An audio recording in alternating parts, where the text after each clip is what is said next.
Temperaturat ekstreme në zero gjatë ditëve të ndërimit të viteve kanë shkaktuar dëme të mëdha për 10 fermerë që mbjellin kulturat bujqësore të stinës në Sera dhe në zonën e Frakullës në Fier.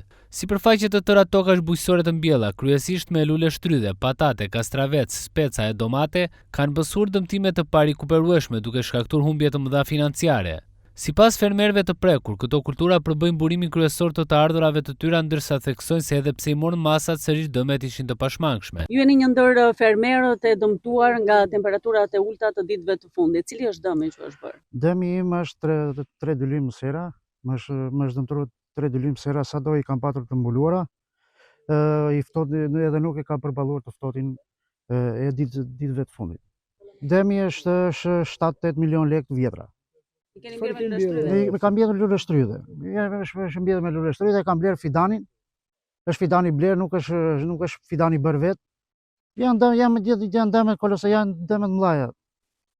Pavarësisht se e morët vesh që do të kishte temperatura të ulta, ju i morët masat. Neve i morëm masat, ne kemi mbyllur serën në orën 10, kemi hedhur tylet e lule shtrydhes, edhe prap na i dëmtoi.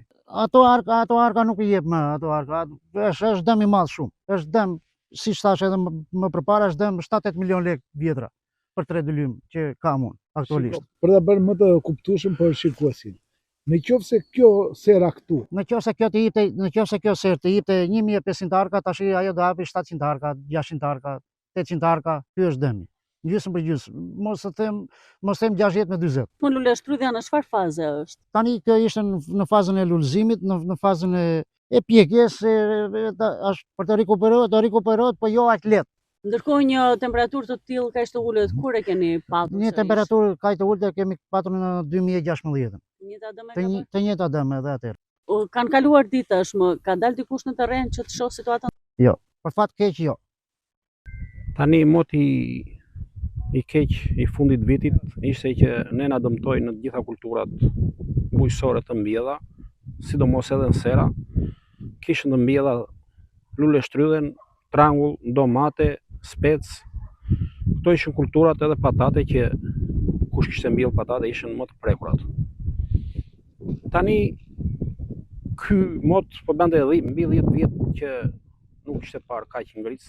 Sado masat ne i morëm, i mbuluam me tyle, po prap ajo berit vetën e saj.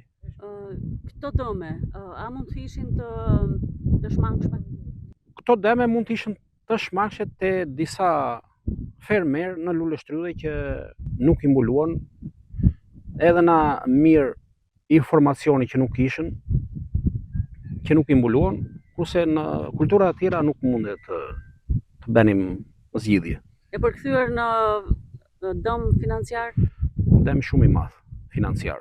Edhe nuk mund ta llogaris se sa dëm ka një fermer ose një tjetër, sipas sipërfaqes që ka.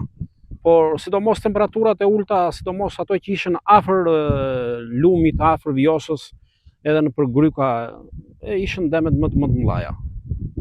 Ata pohojnë gjithashtu se pavarësisht situatës së rënduar, deri më tani nuk ka patur asnjë reagim konkret nga institucionet përgjegjëse. Sipas fermerëve, asnjë ekip nga bashkia apo nga strukturat përkatëse nuk ka shkuar në terren për të verifikuar dëmet dhe për të vlerësuar gjendjen reale në vend. Ata kërkojnë ndërhyrje të menjëhershme nga autoritetet, si dhe mbështetje për të përballuar pasojat e shkaktuara nga moti me ngrica, duke theksuar se pa ndihmë institucionale rrezikojnë të mbeten pa të ardhura. Jeni dëmshpërblyer? Jo, absolutisht, as edhe një kokë lekë nuk ka dhënë shteti shqiptar. Një apel juaj. Apeli jonë është që ta ndihmojnë sa më shumë fermerin, se edhe neve e duam ndihmën e shtetit. Pa ndihmën e shtetit nuk ka. Ndërkohë shumë prej fermerëve nuk e prisnin një dëm të tillë nga moti, ndërsa me temperatura ekstreme nuk kishin përballur prej 10 vitesh.